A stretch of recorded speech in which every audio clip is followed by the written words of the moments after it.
오늘의 큐티 말씀은 베드로후서 1장 말씀입니다. 하나님과 예수님의 의로우심을 힘입어 받은 소중한 믿음을 받은 자들에게 편지를 쓰고 있습니다.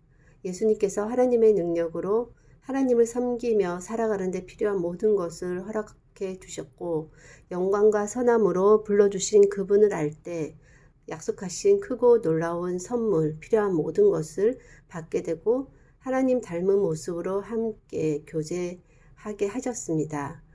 그래서 세상의 어떤 정욕도 멸망시킬 수가 없다고 하고 있습니다.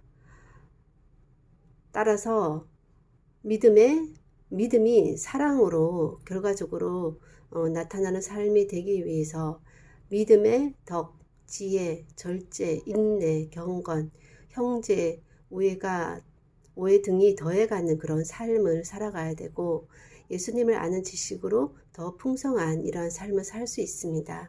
자신이 하나님께 선택받은 백성임을 남들이 알 수 있도록 힘써야 합니다. 그래야 넘어지지 않게 됩니다. 예수님의 영원한 나라에서 최고의 환영을 또한 받게 될 것입니다. 이것을 꼭 기억해야 한다고 말하고 있습니다. 사도 베드로가 죽음을 앞두고 남은 자들이 꼭 기억해야 할 것에 대해서 기록을 하고 있는데 자신이 가지게 된 믿음도 하나님과 예수님에 의해 받았고 살아갈 때 필요한 것도 하나님과 예수님께서 허락하신 것이니 자신이 하나님께 선택받은 자임을 남들도 알 수 있게 힘쓰므로 세상에서도 넘어지지 않고 영원한 나라에서도 환영을 받을 수 있다고 말하고 있습니다. 하나님의 백성은 믿음이 사랑으로 드러날 수 있도록 많은 성품과 또한 지식과 그 행동이 드러나야 하며 그러므로 예수님을 더욱 알아가는 풍성한 삶을 살 수 있게 됩니다. 이제 하나님께 속한 사람이 되었으니 하나님을 섬기며 하나님을 닮은 모습으로 믿는 사람들끼리 교제하며 끝날 게 아니라 자신의 정체성이 하나님께 속한 사람임을 남들도 알 수 있도록 스스로 노력해야 하는 것이 포인트라는 생각이 듭니다. 그래야 사전에 여러 가지 시험, 걸림, 관계 등등에 대해 정리가 되고 더 심플하게 하나님 믿는 사람으로 살 수 있고 이것이 서로에게 더욱 좋다는 생각이 듭니다. 하지만 믿는다는 이유로 혹여 일시적, 장기적 불이익이 오더라도 영원한 나라에서의 최고의 환영과 바꿀 수 없기에 감당 못할 것은 없다라는 것 또한 이성적으로 기억해야 할 것입니다. 하나님의 백성으로 또 선택받고 또 하나님의 백성으로 하나님을 섬기며 하나님을 닮은 모습으로 살아갈 수 있게 하는 것도 하나님께서 많은 것들을 준비해 주심으로 그렇게 살 수 있게 하심을 감사합니다.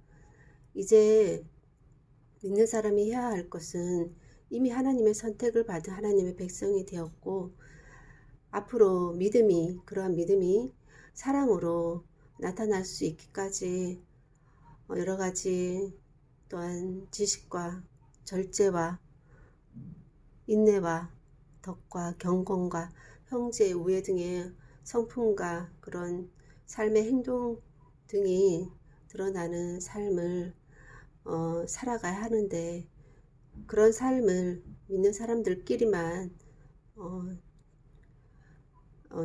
살아갈 뿐만 아니라 다른 믿지 않는 사람들이 좀 하나님의 백성이 누구인가를 알 수 있도록 힘쓰는 것 또한 믿는 사람의 몫이라는 생각이 듭니다.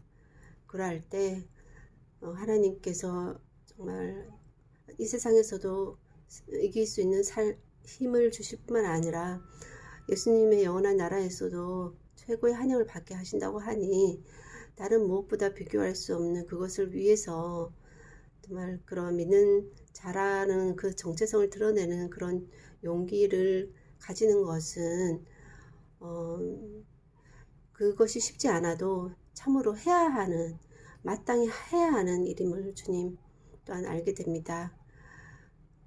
일부러 감추려고 하기보다 또 일부러 오히려 드러내려고 하는 그런 것 등이 어색하지 않게 자연스럽게 그냥 내 삶 자체가 그런 것이기 때문에 믿는 사람이라는 것이 드러날 수밖에 없음을 주님 아오니 그런 것으로 인한 어떤 부담감이나 음, 스스로 그런 것들 느끼지 않게 하시고 그 모든 것이 자연적으로 자연스럽게 드러날 수 있도록 또 그 삶 자체가 죄인 것이기 때문에 그렇게 드러나지 않는 삶을 살기가 더 어려운 것임을 알기에 시험에도 이기고 최고의 환영을 받을 그런 목적을 둘 뿐만 아니라 또 그렇게 살 수밖에 없는 운명인 것을 스스로 아오니 그런 삶을 자연스럽게 살아갈 수 있도록 도와주시기를 원하옵고 오늘도 그런 하루가 되기를 원하옵고 모든 말씀 예수님 이름으로 기도하였습니다. 아멘.